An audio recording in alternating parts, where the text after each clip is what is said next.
Bismillahirrahmanirrahim. Assalatu wassalam ala asyrafil salin wa ala alihi wa ashabi ajma'in. Amma ba'd. Assalamualaikum warahmatullahi wabarakatuh. Mga kapatid sa Islam, nandito naman po tayo para magbigay ng Islamikong pagpapayo. Umabot na tayo sa Surah Al-Fath. Number 8 na tayo. Number 8 sabi ng Allah subhanahu wa ta'ala, A'udhu billahi minasyaitanir rajim. Inna arsalnaka syahidaw wa mubashshiraw wa nadhira. Sa sinabi ng Allah subhanahu wa ta'ala, katotohanan, ikaw ay aming ipinadala bilang saksi at tagapagbalita ng magaganda at tagapagbabala. Kaya ang mahal nating propeta wa salam sa kwento dito mga kapatid sa Islam, pinapakita talaga ng Allah na ang mahal nating propeta na si Muhammad ay talagang mensahero ng Allah. Kasi nga sa time na yon, katulad na nakwento ko na sa inyo sa Hudaybiyah po yan mga kapatid nangyari. At time na lumabas si Prophet Muhammad salam dahil sa panaginip niya, na naginip siya na mag-uumrah siya doon sa Makkah, sa Kaaba. Alam naman natin mga kapatid sa time na yun, nandoon ang mga Quraysh. At mga Quraysh handang pumatay sa kanila. Kaya dahil doon, kahit sa ganun mga pangyayaring lumabas talaga ang Propeta salam, kasi nga inutusan siya ng Allah subhanahu wa ta'ala mag-umrah. Kaya lumabas sila sa 6 ng Hijrah, sa buwan ng Dhul-Qi'dah. At alam naman natin Dhul-Qi'dah ay isa sa mga sagradong buwan. Bawal magpatayan dyan. Bawal. Alam yan ng mga Quraysh. At ang mga Quraysh, ginagalang din nila yan kasi sagradong buwan yan eh. Kaya ang gusto nila, ang Propeta Salam, pumunta doon na ayaw niya ng digmaan. Gusto niya umrah lang. Kaya pinauna niya doon muna si Uthman bin Affan. Si Uthman bin Affan, alam naman natin si Uthman bin Affan, isa sa mga kilalang tao yan. Merong mga malaki ang kanyang angkan doon sa Makkah. At ginagalang talaga si Uthman. Kaya sa time na may nakita siya ni Aban, isa sa mga taga doon, pinapasok niya si Uthman at dinala doon kay Abu Sufyan. Alam naman natin sa time na yon, ang kanilang pinuno ay si Abu Sufyan. Tapos kinausap, sinabihan siya ni Uthman, ako pinadala ng mensahero. Ang hatid ko ay gusto nila mag-umrah. Yun lang, ayaw nila ng digmaan. Kasi halata talaga na hindi ayaw ng propeta ng digmaan, kaya lumabas sa buwan ng sagradong buwan, ang Dhul-Qi'dah. Kaya ayaw ng mga Quraysh, ayaw ng Quraysh pumunta si Muhammad kasi nga ayaw ng mga Quraysh kasi natakot sila baka sasabihin ng mga Arabs na talunan sila. Nakapasok si Muhammad doon sa Makkah, kaya ayaw nila pumasok doon. Kaya ginawa, pinatili muna doon si Uthman, ay hindi nila pinabalik. At sinabihan siya ni Abu Sufyan, magtawaf ka na. Sinabi ni Uthman, subhanallah, ayaw ko magtawaf kung hindi magtawaf muna ang mensahero ng Allah. Allahu Akbar. Ganun na ganun ang paggalang ni Uthman sa Propeta Salam. Kaya ang propeta at ang mga kasamahan niya nag-aabang doon sa malayo. Hindi kasi sila kaagad makapasok. Nagpadala muna sila ng mensahero na hangad nila umrah lang, hindi digmaan. Kaya sa time na yung mga kapatid sa Islam, may nabalitaan sila na si Uthman pinatay na. Subhanallah. Kaya doon sa nagkaroon ng pressure talaga kasi balita yun eh. Na nabalitaan nila na si Uthman ay namatay na. Kaya ang Propeta Salam nagtawag siya. Tinawag niya lahat ng mga kasamahan niya. Mag-uumrah, tinawag niya. Sabi niya, meron tayong kasunduan. Kasunduan kung saan walang kahit isa ang tatakas. Tingnan niyo, subhanallah, wala silang dalang pangdigma, wala silang dalang espada, wala silang dalang mga shield, mga armor. Kaya talaga, pressure talagang na yun sa kung iisipin, pressure masyado kasi akala nila napatay si Uthman. Yun ang naabot sa kanyang balita. Kaya nagkaroon ng kasunduan. Ang mga kasama ni Prophet Salam, subhanallah, sa sobrang iman nila mga kapatid, meron silang paniniwala sa sobrang paniniwala nila kay Allah. Kung ano pa, tawakkal na lang. Nanalig na lang sila sa Prophet Salam sa kasunduan na walang tatakas. Subhanallah.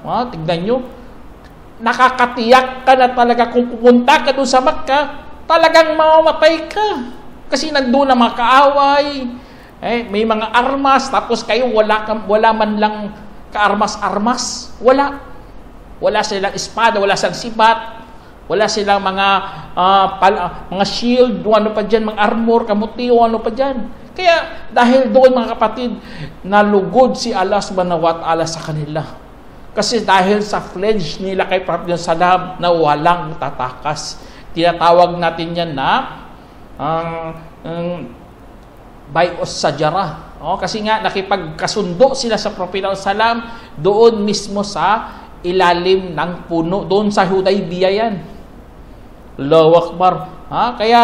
Tapos sa kwento na yun, bumalik si Uthman bin Affan. Ang balita pala fake news, kung sa atin pa fake news, hindi pala namatay si Uthman bin Affan.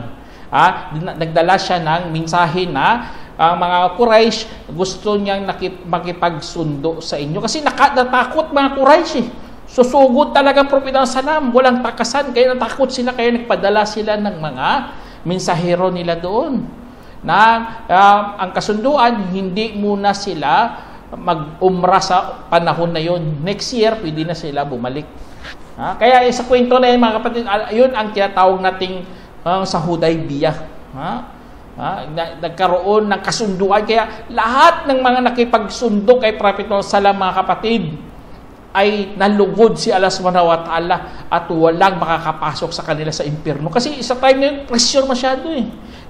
Kaya pinapakita talaga ng Allah subhanahu wa ta'ala na ikaw, Muhammad, ikaw magiging saksi. Ikaw bilang mubashir, tagapagbalita ng mga ganda at tagapagbabala. Allahu Akbar. Pinapakita ng Allah kasi kung peking propeta yun, ay talagang wala na, ubos na sila lahat doon. Pero dahil sa gabay ng Allah subhanahu wa ta'ala, dahil sa kanyang kaluguran sa mahal nating propeta at sa mga mananampalataya, pinaano talaga ng Allah subhanahu wa ta'ala, nagkaroon talaga ng kasunduan. Kaya dahil doon, mga kapatid, tama talaga sinabi ng Allah dito, litu'minu billahi wa rasulihi wa tu'azziruhu wa tuwakkiruhu wa tusabbihu bukratahu wa asila.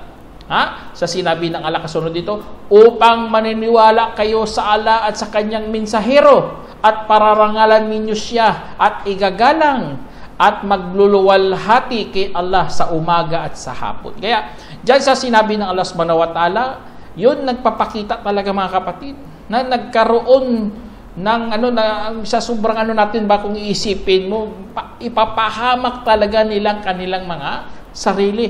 Pero dahil sa paniniwala nila, mga kapatid, dahil sa paggalang nila sa mahal nating Prophet Salam at pagluluwalhati kay Allah, hindi sila nagdalawang isip.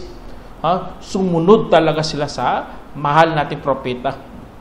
Kaya dahil sa pagpaparangal nila, mga kapatid, kaya sinabi, kadugtong dito sinabi ng Allah, sabi niya, innal ladina yubayyi'unaka innama yubayyi'una Allah yadullahi fawqa aydihim faman nakatha fa innama yankuthu ala nafsihi waman awfa bima ahada alayhi Allah fasayutihi ajran azima. Sinabi ng Allah subhanahu wa ta'ala sa Quran, katotohanan, ang mga yaong nakipagkasundo sa iyo ay tanging nakikipagkasundo kay Allah.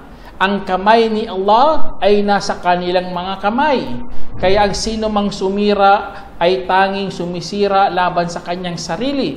At ang sino mang tumupad sa anong ipinagkatipan niya sa Allah ay bibigyan ng matinding gantimpala. Kaya diyan sa sinabi ng Allah, nakipagkasundo sila. Yun ang tinatawag na ang bi'a na yun, ang bay'a. Ang nagkaroon sila ng pakipagtipan, kasunduan. Sa Hudaybiyah yun na naganap yun. Nagiging nabanggit sa Quran kasi hirap nga sabi ko sa inyo, na-pressure talaga sila mga kapatid na walang tatakas. Alam naman, punta nila umrah pero nagiging parang digmaan ng dating kahit wala silang armas. Allahu Akbar. Kaya dahil sa pagsunod nila mga kapatid, kaya sabi ng Allah, ang kamay ng Allah ay nasa kanilang mga kamay. Diyan sa sinabi ng Allah mga kapatid, huwag kayo kaagad magsabi talinghaga yan. Huwag kayong magganyan kasi ang talinghaga kailangan ng dalil yan. Kung pagkasabi pagkaliteral, yung kunin mo pagkaliteral doon. Ang kamay ng Allah ay nasa kanilang mga kamay. Ibig sabihin dyan, si Allah subhanahu wa ta'ala ay sa sobrang sa sobrang dakila niya kapatid. Subhanallah, so dakila ang Allah subhanahu wa ta'ala. Tapos ang kalawakan napakaliit lang. Tapos syempre, kapag malaki, dakila si Allah subhanahu wa ta'ala, kahit saan tayo pumunta, nandyan si Allah subhanahu wa ta'ala. Kasi kahit sa hadith, ang mga puso ng mga alipin ay sa kanyang dalawang mga daliri lang. Subhanallah, dalawang daliri lang. Tapos ito lang, kamay lang. Hindi natin alam, hindi natin ma-imagine paano ang kamay ng Allah ay nasa kanilang mga kamay. Ang kukunin lang natin dito, ang naunawaan natin sa Quran, medyo ang pagkaliteral niya. Kaya mga nagsasabi, talinghaga yan, subhanallah. Kailangan ng dalil. Wala kang dalil, dadalhin mo yan sa pagiging literal niya po. Kaya dyan sa sinabi ng Allah mga kapatid, hindi mo ma-imagine yan, paano nagiging ganyan. Basta sinabi ganun, ay naunawaan natin, ganun ang pagkuha natin. Ang kamay ng Allah ay nasa kanilang itaas ng kanilang mga kamay. Allahu Akbar. Ibig sabihin, si Allah subhanahu wa ta'ala saksi sa kanila. Nakita sila paano sila nagsakripisyo, paano sila nagtiyaga. Nakita nila kung paano ang kanilang paghihirap sa time ng mahal nating propeta. Kaya tayo mga manampalataya, pasalamat tayo, hindi tayo nakasama dyan. Tayo, nagsasala na lang, nagpapasting na lang tayo. Kasi sa hirap nandoon ang mahal nating propeta kasi masusukat talaga ang iyong paniniwala. Kaya sino mang sumira, may mga tao din sa time na yon, may sumira din sa kasunduan na yun. Meron sila nakita si Jid bin Qais. Si Jid bin Qais, isa sa mga munapik to. Ang ginawa niya, hindi siya pumunta doon. Nagtago siya doon sa kanyang hayop. Subhanallah. Nagtago siya kasi siyempre yun kasunduan yun ayaw niya, nagtago na lang siya. Kaya may mga tao na nagtago, lalo na mga munapik. Kaya mga munapik, mga kapatid, sila yan ang sumira ng kanilang kanilang kasunduan. Sila mismo sumisira kasi panahon na yun sana na malugod si Allah subhanahu wa ta'ala sa kanila. Kaya ang sino mang tumupad sa anumang ipinagkatipan ni Allah ay magkakaroon siya ng gantimpala. Allahu Akbar. Kaya ang tipanan natin sa Diyos, kapag sinunod mo yan, ay magkakaroon ka ng gantimpala. Yun naman ang hangad natin. Gusto natin magkaroon tayo ng gantimpala. Kaya sinabi ng Allah subhanahu wa ta'ala dito, kadugtong dito, sayaqulu lakal mukhallafuna minal a'rabi shagalatna amwaluna wa ahluna fastaghfir lana yaquluna bi alsinatihim ma laysa fi qulubihim kul faman yamliku lakum minallahi shay'a in arada bikum darra aw arada bikum naf'a bal kana Allahu bima ta'maluna khabira. Sa sinabi ng Allah subhanahu wa ta'ala, mga kapatid, katotohanan, ang dito sa ding Allah subhanahu wa ta'ala, mga kapatid, ito isa sa mga patunay talaga to na may mga tao na mga Arab. Ang Arab, ibig sabihin Arab, mga Badu yan. Ang mga Badu, sanay po yan sila sa mag-isa. Kung sa atin pa, taga-baryo. Ha? Hindi yan sila mahilig sa makikipagsalamuha sa mga tao. Ha? Tapos ang mga bado, nakatira yan sila sa disyerto, mag-isa. Ha? Ang iba, pumasok sa Islam, pero wala naman sa kanilang mga puso. Ha? Nasa bibig lang nila. Ha? Kaya mahirap, wag natin gayahin mga ganitong mga tao, mga kapatid, na kinikwento mismo ng Allah subhanahu wa ta'ala. Para aware po tayo ng mga ganitong mga tao sa time ni Prophet Muhammad sallam, ng mga badu. Tapos sabi niya dito, sasabihin sa iyo ng mga nagpaiwan mula sa mga badu. Nagpaiwan sila hindi sila sumama. Time na yon, alam naman natin sa time ni Prophet Muhammad sallam, kailangan sundin mo propeta 90% talaga para makapasok ka sa paraiso. Ganun ang doon, yun ang sukatan dati sa time ni Prophet Salam. So sundin mo siya 90% talaga. Ito isa sa mga isa sa mga utos ng propeta Kaya nagpaiwan sila, mga bado nagpaiwan. At ang kanilang sinagot, mga kapatid. Sabihin nila, pinaabala kami ng aming mga kayamanan at aming pamilya. Kaya't patawarin mo sana kami. Subhanallah. Kung ano pa, mga palusot na talaga to. Naging busy na kami. Marami kami mga hayop. Marami pa kaming aalagaan mga hayop. Pamilya namin, dumadami. May aalagain pa kami. Sana patawarin mo na lang kami. Yun ang kanilang mga sinasabi. Pero binuking sila ng Allah, sabi dito, nagsasalita sila gamit ang kanilang mga dila na wala naman sa kanilang mga puso. Kaya ang pagpapalusot pala, mga kapatid, kung hindi pala totoo, ay delikado ka sa araw ng paghukom. Kasi nga, katulad mo ang mga badu na nagpapalusot sila dito, na sabi na busy, hindi naman pala busy sila. Sabi nila, marami silang pamilya na nangangailangan sa kanila. Palusot lang talaga. Wala naman sa kanilang mga puso.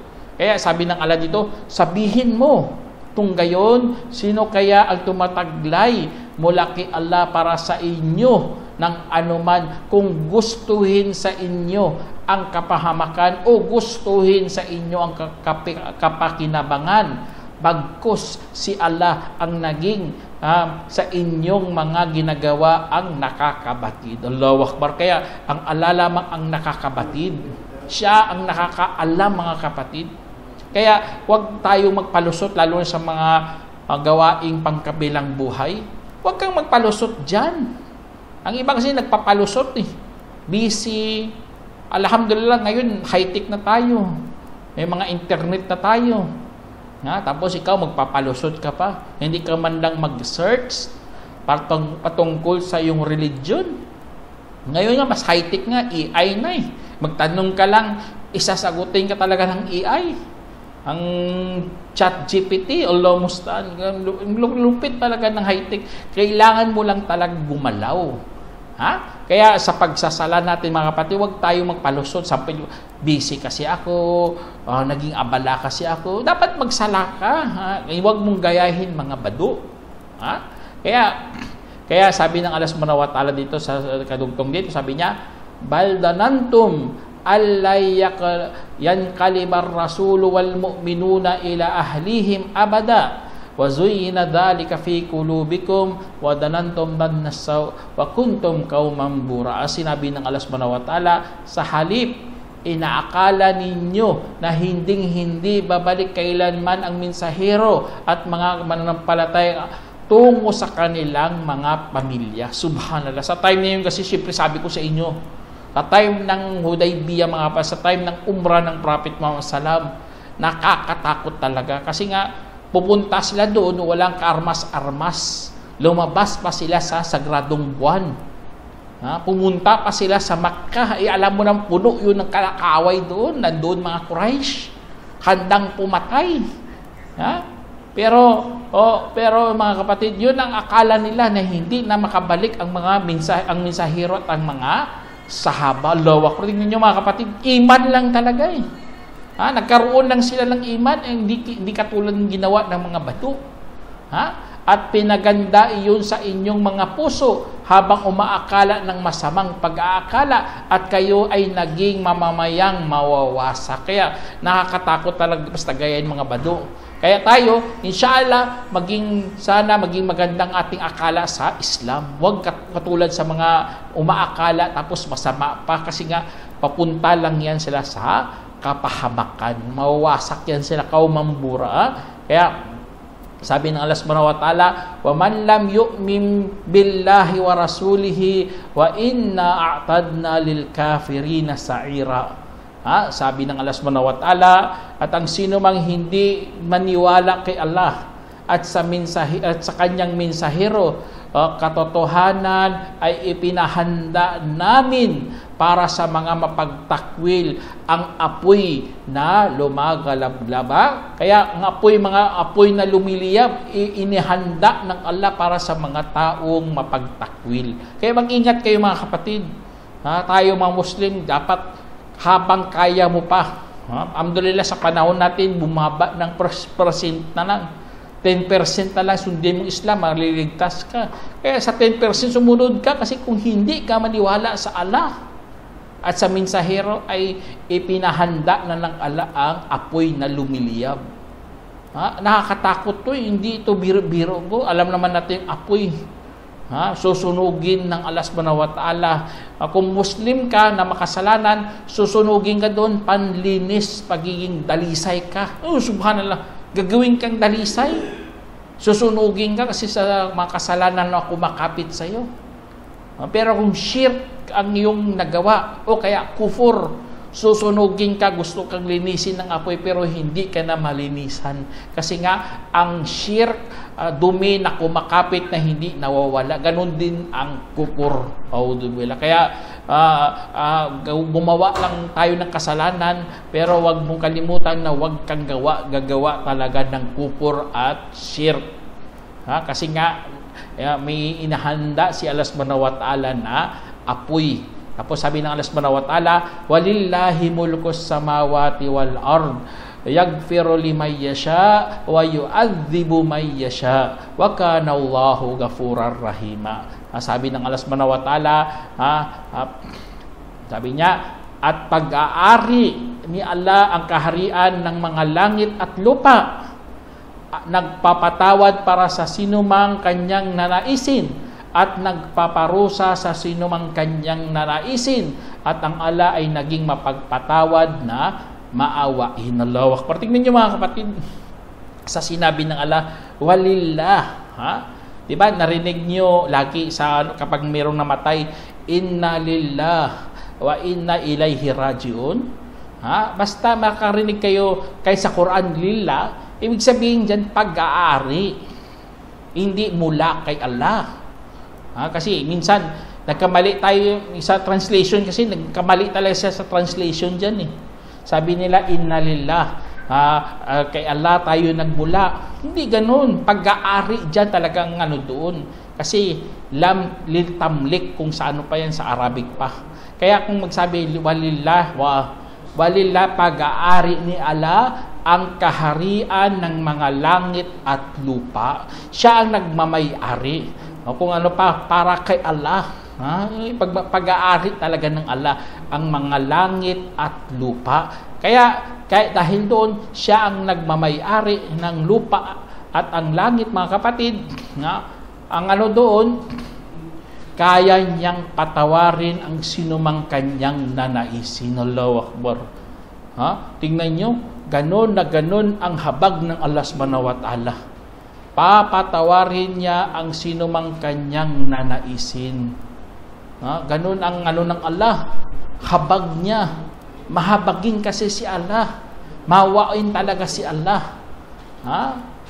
Pero wag niyong lalapitan lang ang isang kasalanan.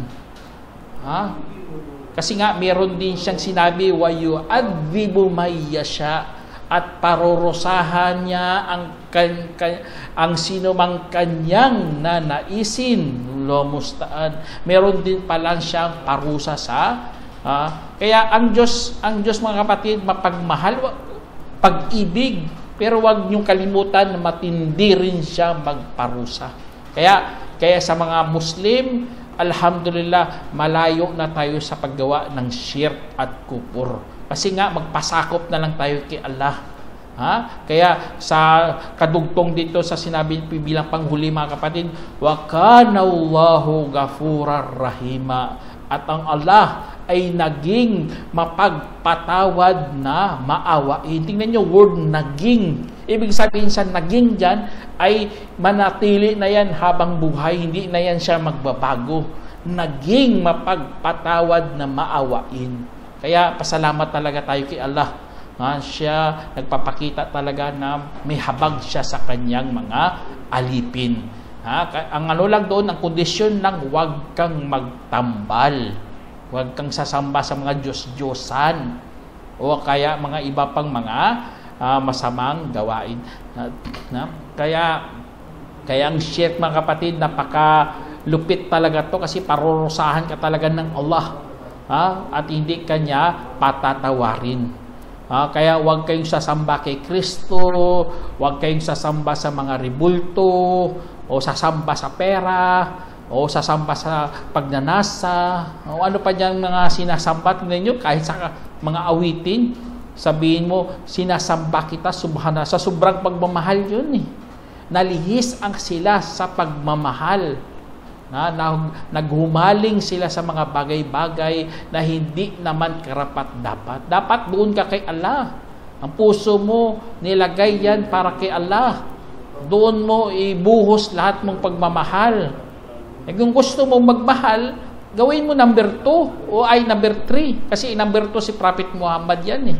Gawin mo number 3. Gawin mo number 4. Bahala ka na. Sinong unahin mo sa pagmamahal mo? Magulang mo, asawa mo, anak mo, bahala ka kung sino ilagay mo, basta sa number 3 lang.